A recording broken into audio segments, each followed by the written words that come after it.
gosta do recurso a professores aposentados para fazer face a esta urgência? Não gosto. Quer dizer, eu defendo o rejuvenescimento da profissão, não defendo o seu envelhecimento. Tenho alguma coisa contra os mais velhos? Nada, bem pelo contrário. São úteis, claro que são.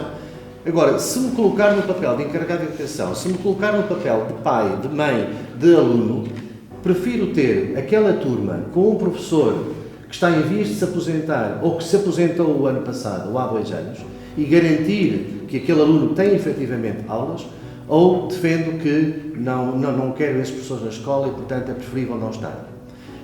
A pergunta é esta, mas acha que um professor aposentado, que os professores aposentados vão em massa aceitar este desafio? Eu acho que não. Mas um que seja, vai poder garantir pelo menos 4 ou 5 turmas. São 4 ou 5 turmas que aquele professor, que é só um, vai ter à sua responsabilidade e vai garantir que eles não ficam sem o professor de português ou sem o professor de informática. O Ministério da Educação identificou e apresentou, e vocês também têm esses dados, quais os grupos disciplinares onde há falta de professores. E nós sabemos que, logo à cabeça, informática. Para estes é muito difícil encontrar uma solução. Eu, pessoalmente, e não a partilhando ainda internamente, só vejo um caminho. E o caminho é capacitar os diversos professores das diversas áreas profissionais para assumir também as novas tecnologias dentro do seu próprio programa. Porque se é difícil encontrarmos hoje professores portugueses, mas já há professores portugueses aposentados.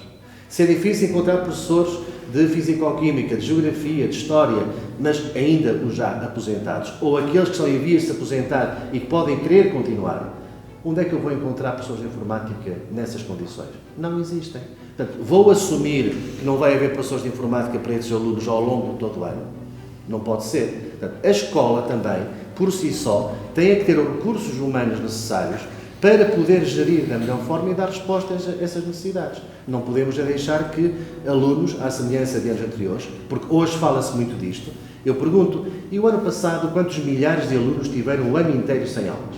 E há 2 anos, quantos milhares de alunos tiveram sem aulas? Sem aulas. É um problema novo? Não, não é. É um problema que ganha agora outra dimensão, porque foi feito algo que no passado não tinha sido feito. E quando há pouco eu falava na falta de estratégia e de planificação, é precisamente isso. A mim, custa-me muito ouvir da tutela, ouvir do Ministério da Educação, o assumir que hoje, à data de hoje, nem sequer conhecem os seus profissionais que tutelam. O Sr. Ministro da Educação deu-nos um exemplo. Ele esteve a desempenhar funções no Ministério da Administração Interna. E o exemplo que ele nos deu foi este. Na Administração Interna, há um historial de cada polícia, de cada guarda, desde o momento da entrada até aos dias de hoje.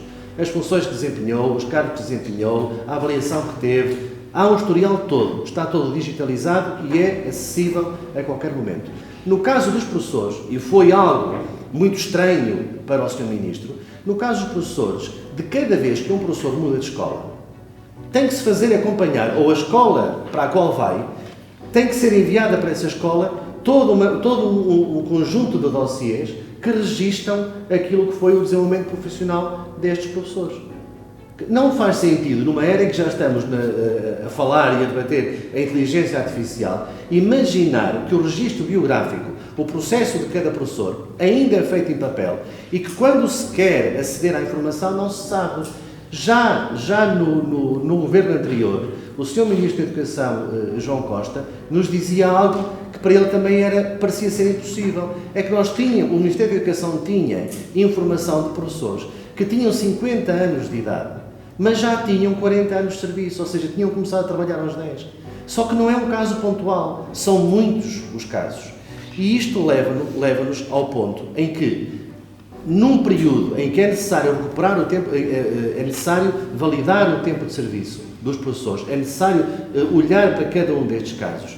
As escolas tiveram imensa dificuldade, o Ministério teve imensa dificuldade, porque a informação não está lá. E perguntam-nos, e nós perguntamos, devolvemos a pergunta, mas ao longo destes anos todos não foi feito recenseamento dos professores. Foi feito online, 1 vez, 2 vezes, 3 vezes.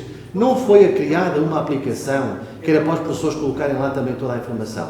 Onde é que ela está? É que nós andamos a gastar recursos humanos, andamos todos nós contribuintes a gastar dinheiro em plataformas, em aplicações, em sistemas informáticos, que depois não há avaliação da sua utilidade, ou seja, foi dinheiro deitado ao lixo. E o Sr. Ministro da Educação também nos dava o exemplo daquilo que ele pensava existir no Ministério da Educação, Ciência e Inovação, que era ser o próprio professor a registar aquilo que são os seus dados e depois são validados pelas escolas, que é o sistema que existe no ensino superior. Não. Aqui quem lança a informação são os serviços administrativos das escolas e depois o professor muitas vezes é surpreendido, e nós nos nossos sindicatos somos surpreendidos por colegas que se dirigem a nós e dizem que afinal de contas o seu tempo de serviço está todo mal e que não validaram uma enormidade de anos. Ou seja, normalizar isto vai demorar tempo, mas o Sr. Ministro da Educação disse-nos que pelo menos desde 2005 até agora, este ano, toda essa informação vai ser resolvida. Com base nesses dados, vai ser mais fácil apurar se é em Odivelas, se é em Mafra, se é em Odmira, se é em Lagos e em que grupos disciplinares e quais os recursos humanos que existem para poder dar resposta a isso. Eu estou convencido que um processo concursal, como nós defendemos e exigimos, porque andamos a exigi-lo há demasiado tempo, cujas colocações sejam conhecidas no final do mês de maio, vai dar tempo para que as escolas se possam organizar e procurar recursos humanos que estão em falta. Porquê é que nós estamos a viver isto? Porque foi no final de agosto que foram conhecidos os resultados.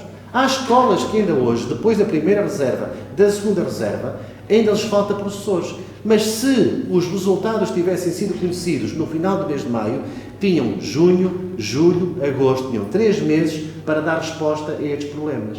Não os tiveram. Mas mais do ponto de vista daqueles que nós defendemos, cada um destes professores também teria 3 meses para encontrar a tal habitação que agora, à pressa, não consegue encontrar.